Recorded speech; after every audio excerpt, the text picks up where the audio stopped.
Pretty good? Woo! So I think that this talk is just filling time until the bar opens in a half an hour. So anyway, my name is Tony Blank. I'm Senior Developer Evangelist for Context.io. Show of hands, who's heard of Context.io before? Cool, awesome, that's amazing. I've been doing a good job then. So this is my first time here. It's great to be in the underground bunker of Galvanize. During the Denver apocalypse, which I think is going to be a bunch of weed zombies binging on craft beer, this is probably the place to stay safe, but that actually sounds pretty good to go up above ground and participate. I'm talking about today about truth in data sharing. It can be kind of a dry topic, but it's something that I think is vitally important in this industry, to be ethical about how we handle data sharing, be honest, be transparent.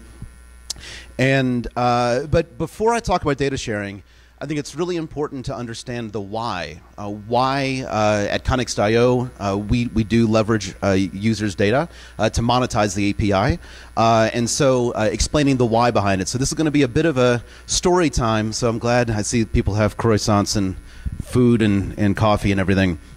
So I'm going to start out talking a little bit about the history of Context.io. So we were founded in Montreal, summer of 2009, by these lovely three people. There's the team. And originally, we started off trying to make a email productivity app. So 2009 was right when cloud storage started to become prevalent. Dropbox launched. And so the first idea, you can tell from the flaming Clippy on fire, which I'm sure we've all wanted to do that. What the app does, it was originally intended to move attachments out of email into cloud storage. So you don't have to search in your email client to find all of those Word documents and those kinds of things.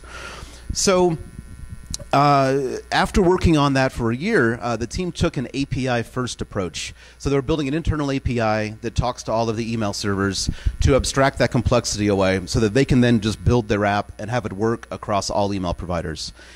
And what the team learned is that working on email servers is very difficult. So has anybody actually tried to connect to email servers and play with the email data before? A few people, probably using IMAP libraries and that kind of thing. Yeah. And so there's a couple things that make it really difficult, right? So IMAP was a protocol designed many years, 30, 40 years ago, something like that. And it works great when you're building an email client. It was designed to just build that one kind of app. And after the explosion of the internet and different kinds of apps, the protocol doesn't really hold up that well to the kinds of apps that people want to build today. Things like there's no stable primary key that describes a message, right? Like if the message is moved to a different folder, it gets an entirely different ID. Those kinds of things that seem like mistakes now in the design. It wasn't an issue when they designed the protocol because, well, every message is in a folder. So that was kind of a assumption that now is kind of coming back to bite us. So what we ended up doing, we decided around late 2010, so that's about a year of trying to build this app, build the internal API. We decided that the API was actually the product. So we did a pivot and used the app as like an example of the API. We closed funding January 2011, and there's the party. So it's a cupcake party after the acquisition. That happened in October 2012 by a company called ReturnPath. And so who's heard of ReturnPath before? Cool, couple people. I have no reason to have this animated GIF in my deck. I figure acquisition is kind of a mind-blowing thing, so I just wanted to watch this now for a little bit. Oh, I love it. Okay, cool. Let me tell you a little bit about ReturnPath to understand why they bought Context.io. And I promise you this all will tie back into data sharing. ReturnPath was founded in 1999, so about 15 years old now. Their first product was an email change of address product. So that's like back when you had an email through your ISP only, then you moved, went off to college or something, you had a different email address, nobody could find you. That was the first concept to try to make email a bit more usable. ReturnPath reinvented themselves 2003, 2004 as an email deliverability company. They actually coined the term deliverability. So does everyone know what that is, email deliverability? I'll talk about it in a couple slides later. They've had a number of innovations, like the first double opt-in to email lists, which is now standard. That's where you sign up for a list, then you get an email, then you have to click and confirm, just to be sure that that's a wanted communication.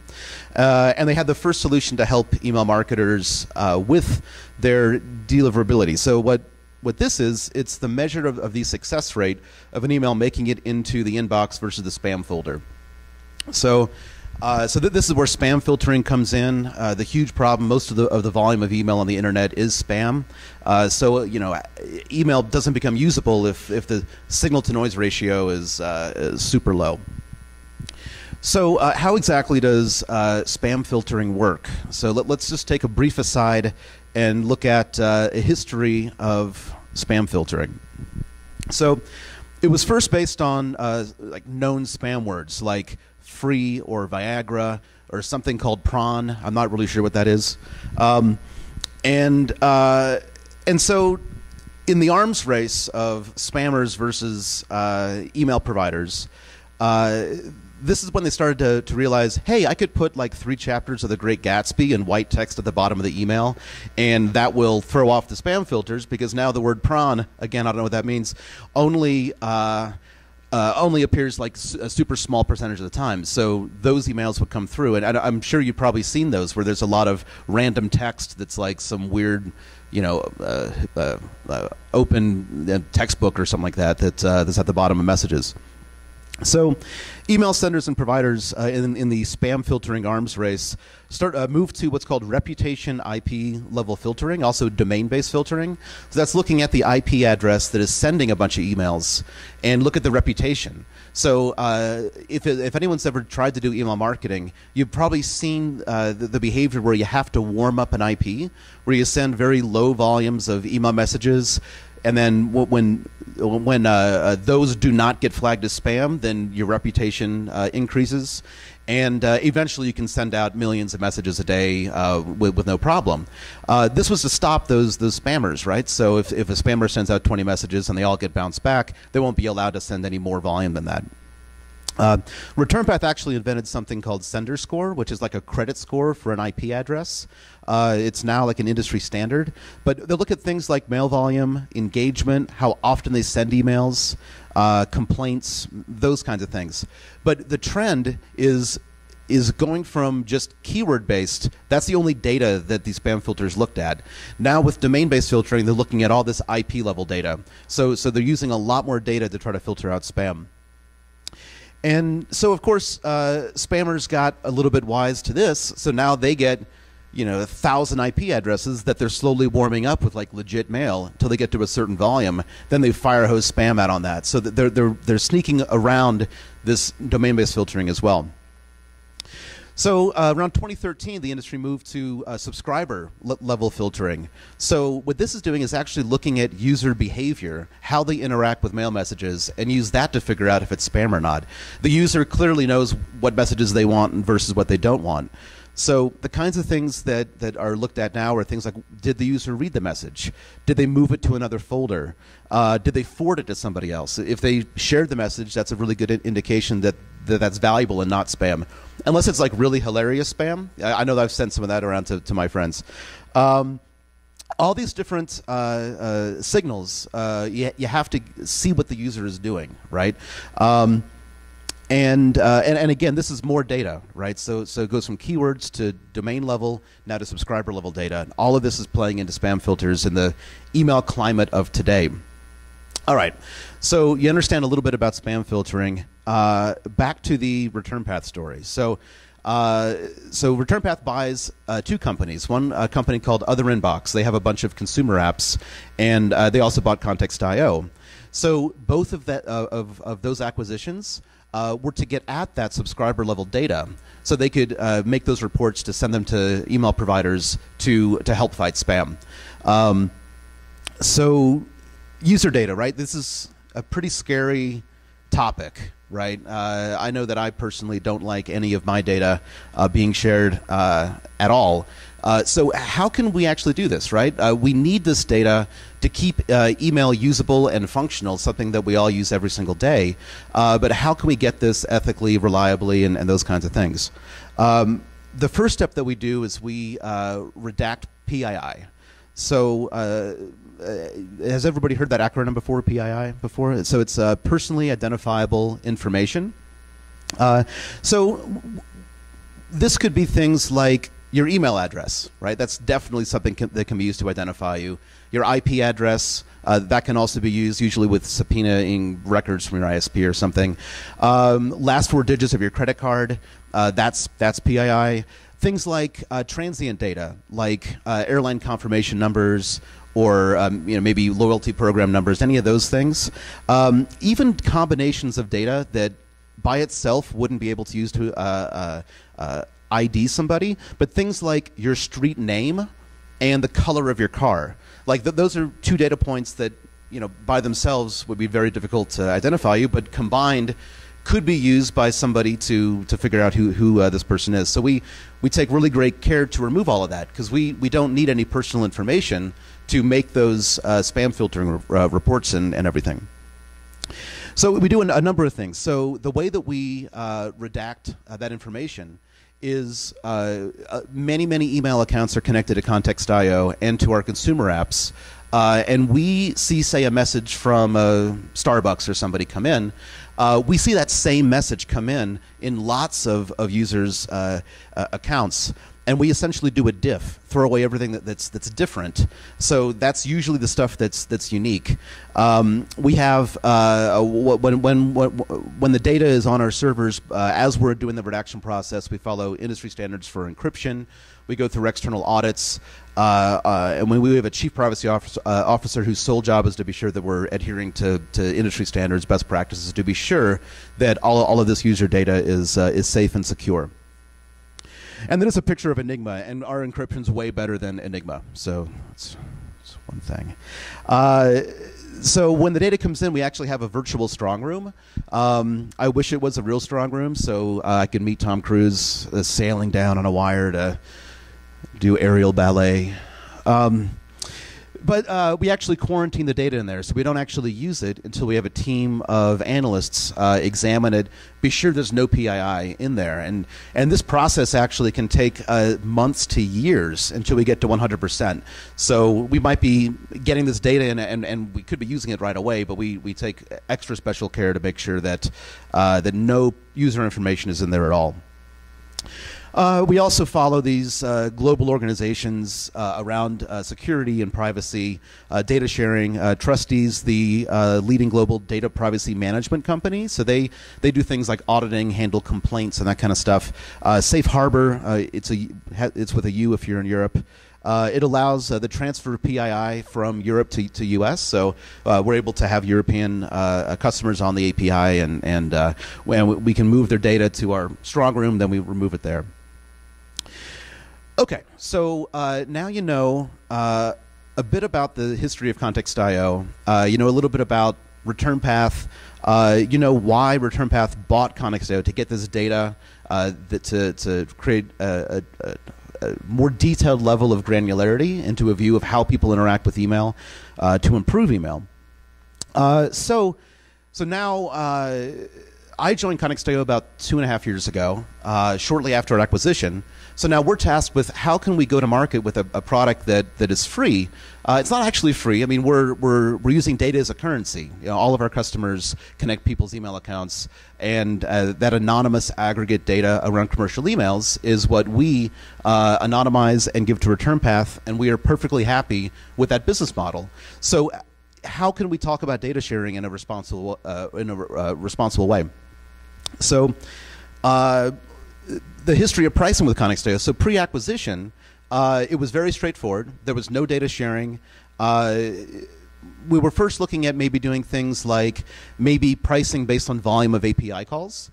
But after doing some customer discovery, if a startup or a company wants to use an API, one of the most important things you can do is have it have the cost be something that's predictable and grows with their revenue as well. So if it's charged by API calls, it's difficult to understand how much am I going to be paying this month. So we were doing a dollar amount per user per month, because you can typically build a revenue model based on number of users and see if you can afford this API. Post-acquisition, so this is where it gets a little bit tricky. So we're accepting data as a form of currency, monetizing with data, so it's free, right? So starting out, we followed industry trends.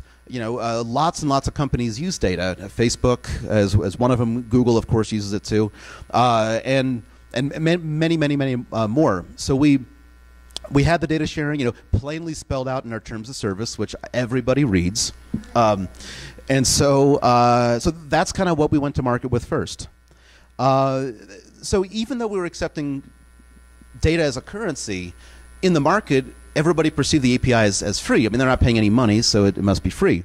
And there's issues with a free product. Some people think that a free product is not supported and it's going to go away. So that's things like, I don't know, has anybody used Google Reader? Used to use Google Reader. I love that so much, and I screamed to the heavens when Google shut that down and made me use Google Plus, which worked out great for them. So the other thing that people do is they assume that that we are using data, because it's like, you know, if it's not free, then you are the product.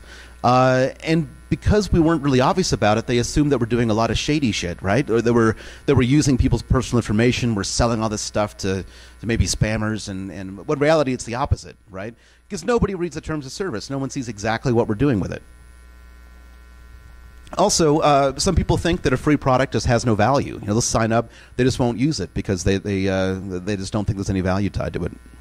So these are issues that I saw as my role as an evangelist, you know, traveling around talking to developers, and then I also noticed we had issues with data sharing, right? And this is something that I think is probably easier to understand. Most people don't want their data shared. There's a lot of fear around this because there's not a lot of understanding around it. Lots of industries can't tolerate data sharing as well. You know, enterprise apps, right? You know, if it's an email productivity app for an enterprise, you don't want to give a third-party access to your internal, you know, private communications. But they could use the API. With that being said, what the direction that we're moving towards right now is a business model where you can pay with data. Or pay with money. So if you pay with data, we don't touch your money. You pay with money, we don't touch your data. We haven't officially announced this yet, so I'm just giving y'all a little sneak peek. We also allow the segmentation of users to support like freemium models, right? So if you have free users, you can pay with data from those users, and then if they're paying you money, then you can switch and not use their data and pay us with money. And that actually gives our customers a lever they can pull to help encourage their users to upgrade. So it's a way that they could actually increase monetization. So there's a number of things that I think we'll see as a positive out of this business model change. So by messaging it not as a free API, but as an API where you pay with data, then hopefully that will remove the objections to a free product. And then also by being ultra transparent about what data is being used, how we're using it, then that'll hopefully remove some objections with sharing data. Ultimately, it turns data sharing into a choice. So if you're a startup, you don't have a lot of cash, you're very happy to share data. And that's something that I think is really important, right? If you look and see the direction that, say, like Twitter went with closing off their firehose access, that really limits the ability for startups to get access to that data. So having a business model that can support small companies without a lot of capital, and support large companies that would gladly pay us a lot of money, that's a really important thing for really any product in the marketplace in order to really become a platform that people can use and really kind of take over the marketplace. Ultimately, we're accommodating every single possible use case. And so, you know, from a product standpoint, your product has to be functional, usable, solve problems. But what I'm talking about now is more like your business model has to also support all of the possible use cases as well. So how do you do data sharing right? Let me talk a little bit about the worst practices, because it was actually easier for me to find examples of that. There's lots of bad examples out there.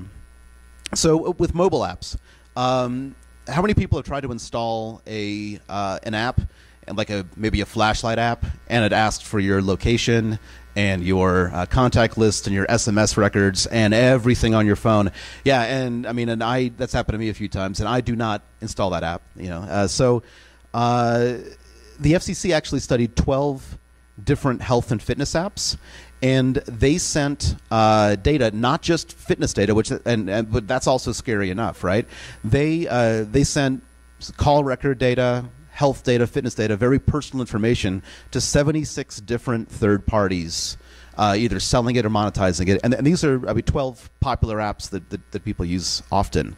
Data includes names, email addresses, exercise habits, diets, medical symptom searches, location, gender, all of that stuff to, I guess, position ads in front of us to sell us things, which, I mean, that's awful, I think, because nobody knows that's actually happening. Many studies show the same kind of thing of just PII, personal information, just bleeding from mobile apps.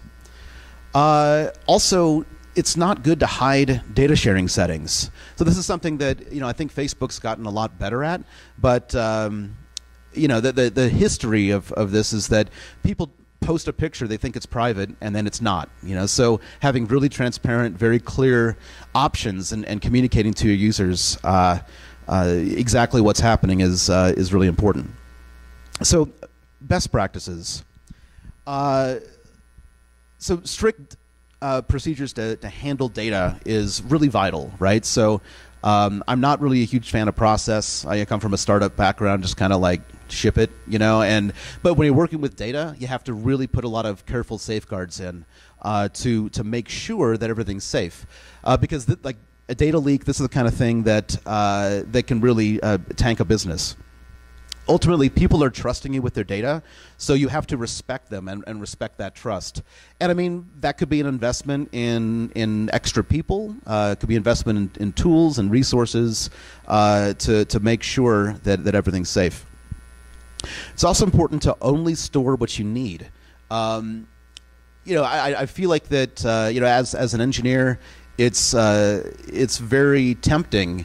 If I have data, I want to store all of the data, because I might need it in the future, and it's a hassle to backfill stuff, right?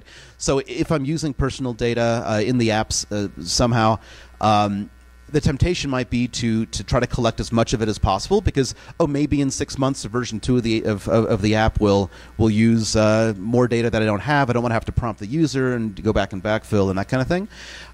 One thing to keep in mind, though, the average cost of a single user's data breach is $250. That's per separate item, and that's things like credit checking services that courts say you have to pay all of the people that you've leaked data, things like settlement offers and class action lawsuits and stuff. So there's a real cost associated with storing too much data that you might not actually use. So there's a dollar motivation to try to be well, first, of course, have best practices. So hopefully there's no breach at all. But if there is, the fewer amounts of data that you're storing, you'll actually be a lot better off.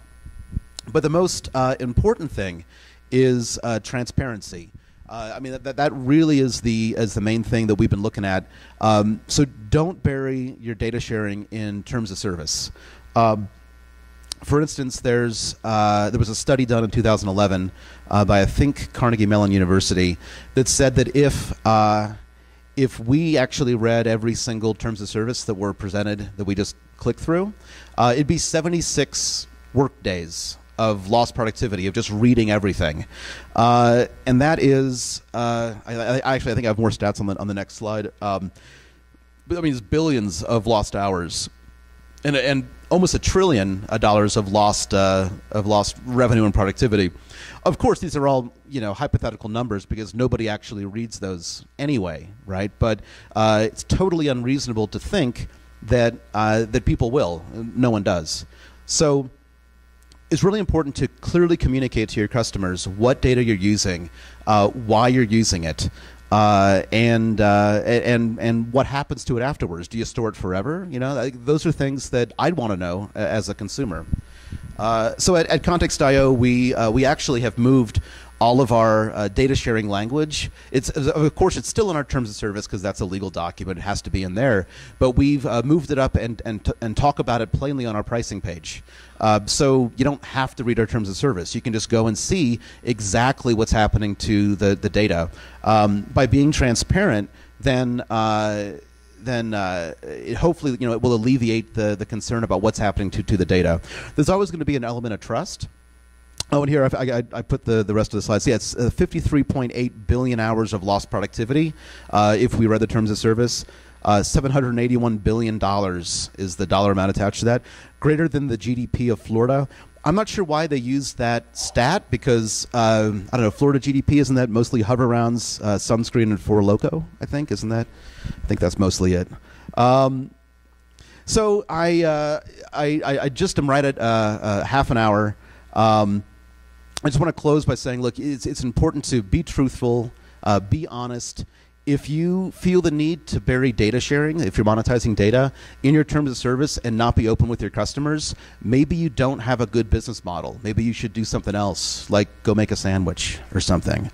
So we're really hoping that a lot more companies follow this, our lead in this. I think that's something that as in tech, I think we have a responsibility to be ethical, and this is something that that there could be some laws, some legal issues that come in that will force the industry to be a lot more transparent, give users a choice, and this is something that I think we need to stay in front of that, right? And we can self-police, and we can really be open and transparent, and hopefully make this industry a much better, safer place. So thank you very much.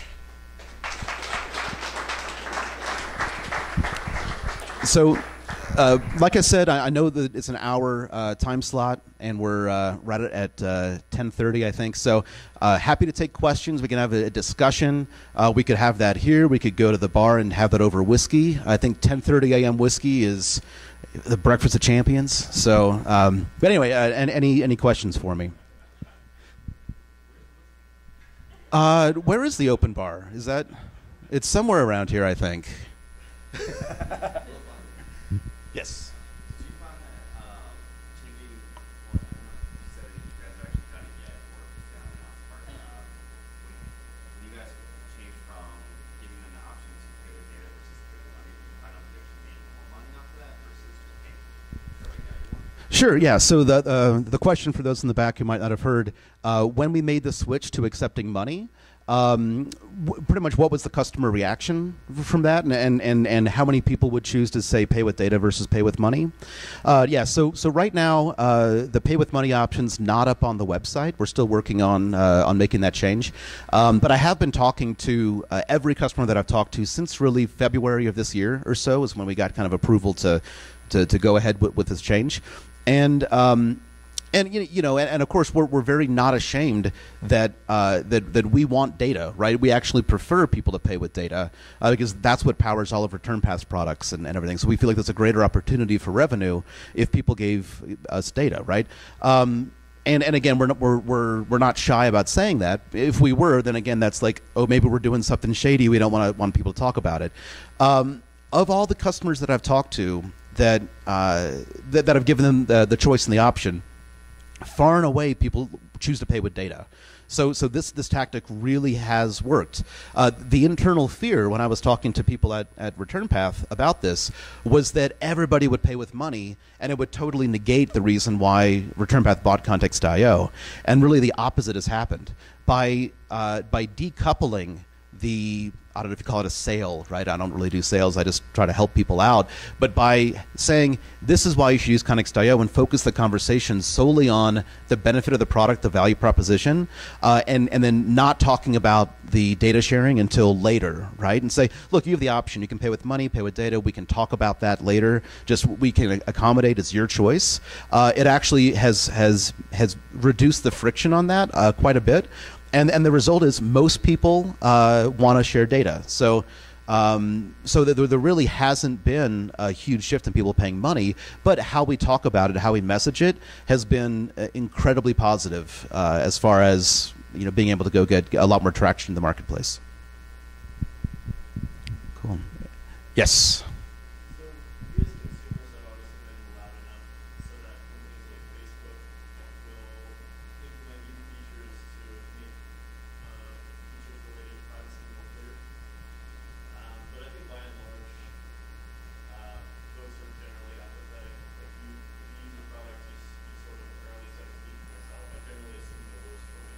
this is going to be used to be sold to marketers ultimately. Yep. What's your sense of the public sentiment on the topic, like the trend of that sentiment? Is it based on like any sort of data you've seen, or just like how? Yeah, I mean, so 2.5 years ago when I was applying for evangelist jobs, I had a number of different offers, and Context.io, the one thing that I was really concerned about is I was like, look, as a consumer, or even as a developer, why would I use this API when it's looking at email and looking at data and stuff, right? I felt like this could possibly be a violation of my privacy, so it was hard for me I had to understand the whole picture before I'm like, okay, I can go out and try to get people to use this. And I've seen that kind of mentality really prevalent amongst the startup community. I think engineers and people that are technical, we have a lot better understanding of what nefarious things could be done with access to, say, email or access to personal information and stuff.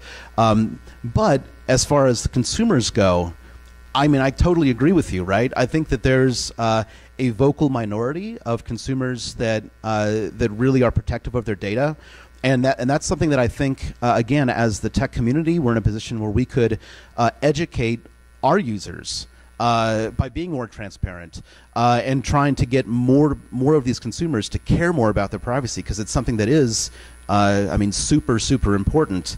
But yeah, I haven't seen any trends that people are becoming more aware. That's why I think the onus is on us to fix that. Yes. We see the balance between consumers and developer consumers, meaning people using third-party APIs, in basically wanting what comes with that data, and consumers wanting to protect their data. In the sense that, Facebook now, their API isn't nearly as much information as it did 3 years ago, and now we're just seeing all the Facebook apps being a lot less dynamic, rich, data rich, where they come from. So where do you see kind of that balance, and then the customers want these apps to be, I want it to know where I am because I want my lights to turn on, but I don't want them to know. Yeah, and with that specific Facebook example, I'm just guessing, right? It might have been because Facebook users were saying we don't want this data in there, but it might just be Facebook saying we want to keep this data for ourselves. We don't want to give this to our third-party companies. I think that might be more likely, and this is something where I feel like that, again, a greater awareness, a greater transparency around it. I've talked to some consumers about some apps built on Context.io, and they go, whoa, I have to give access to my email, and then I have to explain, well, you need to give that access in order for the app that you're trying to install to do the things that you want. So with non-technical people, there's really a fairly large disconnect between what technically has to happen in order for an app to function and to work, and what data powers it. Again, I feel like that, and this is just my opinion, that the push to transform data sharing in our industry has to come from technical people and come from us. I don't really honestly see a groundswell of consumers that they're saying it. Maybe if there's some large attacks, some really obvious attacks, and there have been, right? And there's a public outcry for a day, and then there's, dancing puppies on CNN, and then everyone forgets about it. So yeah. Cool. Any more questions? At all? About anything? I can even make up answers, too. So. Oh, man, the one that's right in front of me? Like at any point in time? No, I don't know. Like I don't know. In old fashions, I like Bullet Rye. Stranahan's is fantastic as well, local, just for sipping. I think Jameson's my favorite breakfast whiskey. I don't know. Does that anyone else have favorite breakfast whiskey? Is it just me? It's probably just me. Cool. Anything else? Happy to talk about whatever. We got 20 minutes till the next talk, so we can also just go maybe try to find that whiskey bar. Cool. Well, thank you very much. I'll certainly be around here for a bit, so come up if you have any more questions, and love to talk to you. And thank you so much for listening on what is admittedly could be a fairly drab topic, so I really appreciate it. Thank you very much.